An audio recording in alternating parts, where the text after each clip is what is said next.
और यूपी से शुरू हुआ आई लव मोहम्मद का पोस्टर मुंबई भी पहुंच गया है। मुंबई के कई इलाकों में सड़कों पर आई लव मोहम्मद के पोस्टर लगाए गए हैं। एक रिपोर्ट आपको दिखाते हैं। उत्तर प्रदेश के कानपुर से शुरू हुआ आई लव मोहम्मद का विवाद अब धीरे धीरे मुंबई पहुंच गया है और मुंबई की सड़कों पर भी आप साफ तौर पर देख सकते हैं कि आई लव मोहम्मद के जो पोस्टर बैनर है वो लगे हुए नजर आ रहे हैं। इस समय हम मुंबई के मलाड माल वाले इलाके में है और इस इलाके में साफ तौर पर देख सकते हैं कि किस तरीके से जो कानपुर में आई लव मोहम्मद के पोस्टर को लेकर जो विवाद शुरू हुआ था वो अब मुंबई की सड़कों पर भी धीरे धीरे नजर आने लगा है। हालांकि इस पूरे मामले में कानपुर पुलिस ने जिन लोगों ने जो पोस्टरबाजी की थी और जो अवैध तरीके से गेट लगाए थे उनके खिलाफ मामला दर्ज किया है। इस पूरे मामले में अभी जो है मुस्लिम संगठन के कई मौलाना और जो मौलवी हैं वो मुंबई के मालवानी पुलिस स्टेशन में गए और उन्होंने बाकायदा एक लिखित चिट्ठी दी है पुलिस स्टेशन में। साफ तौर पर कहा है कि जिस तरीके से कानपुर पुलिस ने अवैध जो आरोप लगाया कि अवैध एफआईआर दर्ज की है वैसी एफआईआर को तुरंत रद्द की जाए और उसके बाद ये इस तरीके के पोस्टर एक बार फिर से सवाल खड़े करे कि जो आई लव मोहम्मद का जो विवाद है वो मुंबई में पहुंच चुका है और जो पोस्टर्स है वो बताया जा रहा है कि मुंबई के अलग अलग हिस्सों में आई लव मोहम्मद के पोस्टर लगे गए हैं। अब जो है इस पर बीएमसी और मुंबई पुलिस ये जांच कर रही है कि इस तरह के जो पोस्टर लगाए गए हैं वो उनकी लगाने की परमिशन ये जो ऑर्गेनाइजेशन है या फिर जिसने लगाई है उसकी परमिशन ली है नहीं उसकी जांच की जा रही है। लेकिन जिस तरीके से पूरा विवाद उत्तर प्रदेश के कानपुर से जो शुरू हुआ था अब मुंबई की सड़कों पर भी आसानी से देखा जा रहा है। मुंबई से कैमरामैन राजेश सापरे के साथ विवेक गुप्ता, न्यूज़ 18 इंडिया। मुंबई में मुस्लिम समुदाय के लोगों ने थाने पहुंचकर पुलिस को पहले से सूचित किया कि वो आई लव मोहम्मद के नारे वाले पोस्टर निकाल रहे हैं और ये उनका धार्मिक हक है, इसीलिए पुलिस कानपुर की तरह मुंबई में एफआईआर न करे।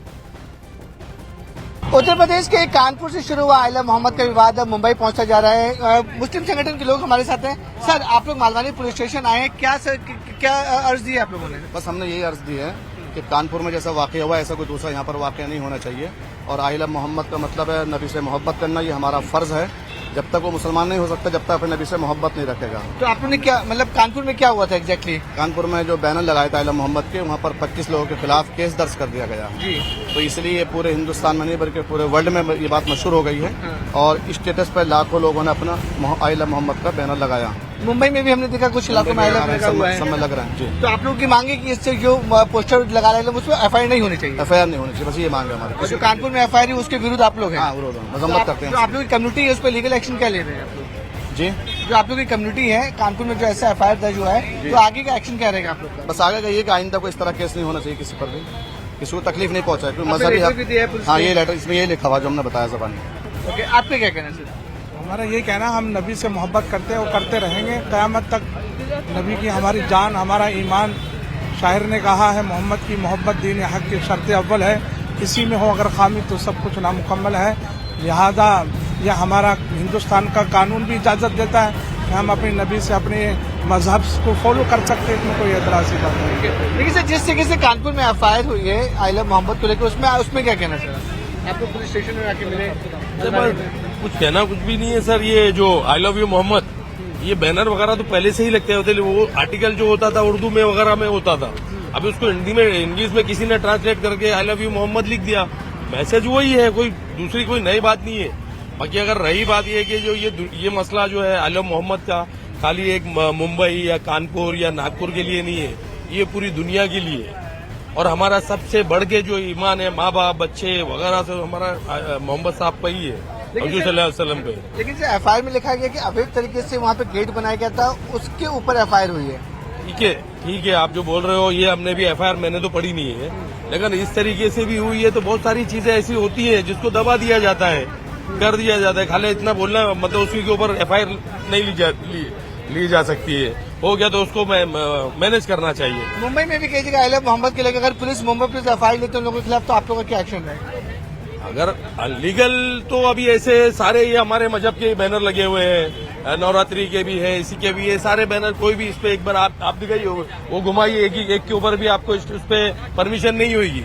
लगे हुए हैं सब, अपना एक दूसरे की मोहब्बत में सब करते हैं। पुलिस क्या बोली अंदर आपने लेटर दिया? पुलिस ने उन्होंने मैडम ने और हमारे सीनियर साहब ने वो लेटर लिया। लेटर लेके उन्होंने कहा कि हम अपने आपकी जो वो चीज है जो नहीं होना चाहिए उसको हम आगे भेजेंगे, अपने सीनियर ऑफिसर्स को भेजेंगे, ये चीजें नहीं हो। तो ये थे हमारे साथ मुस्लिम संगठन के कई मौलाना मौलवी जो है वो मुंबई के मालवानी पुलिस स्टेशन में पहुंचे हैं। उन्होंने एक चिट्ठी दी है, एक return application Malvani police station में दिया हुआ है। 7 रुपए का है कि कानपुर में जिस तरीके से आई लव मोहम्मद को लेकर एफआईआर हुई है वो पूरी से गलत है और ये उनकी जो बातें हैं वो ऊपर सरकार तक पहुंचाएं। और यहाँ तक उन्होंने मुंबई में कहा कि अगर मुंबई में भी इलीगल तरीके से कोई बैनर पोस्टर लगाता है उसके ऊपर कानूनी कार्रवाई की जाए, लेकिन आई लव मोहम्मद के पीछे एक स्पेसिफिक पोस्टर बैनर के पीछे पुलिस एफआईआर ना करे। महाराष्ट्र के मंत्री नीतीश राणे ने आई लव मोहम्मद के पोस्टर विवाद पर क्या कहा वो भी आप सुनिए। कोई प्रॉब्लम नहीं, कोई बैनर लगा के इधर कुछ कर नहीं सकता। उसके अब्बा का पाकिस्तान नहीं है, ये हमारा हिंदुस्तान है, हिंदुस्तान। तो इसलिए बैनर पोस्टर कोई लगाया रहेगा ना, हमारा पुलिस जो काम करने का कर लेंगे। गुजरात के गांधीनगर में नवरात्रि के गरबा महोत्सव के समय अचानक से हिंसा भड़क गई। बताया गया कि गरबा के बीच कुछ लोगों ने आई लव मोहम्मद के नारे लगाए, उसके बाद पत्थरबाजी शुरू कर दी। देखते ही देखते माहौल बेकाबू हो गया। पथराव और आगजनी में 3 दुकानों में आग लगा दी गई और 4 गाड़ियों में तोड़फोड़ की गई। अफरा तफरी के बीच पुलिस ने हालात संभालने की कोशिश की और अब तक 60 लोगों को हिरासत में लिया है। फिलहाल शांति है, लेकिन तनाव अब भी बना हुआ है।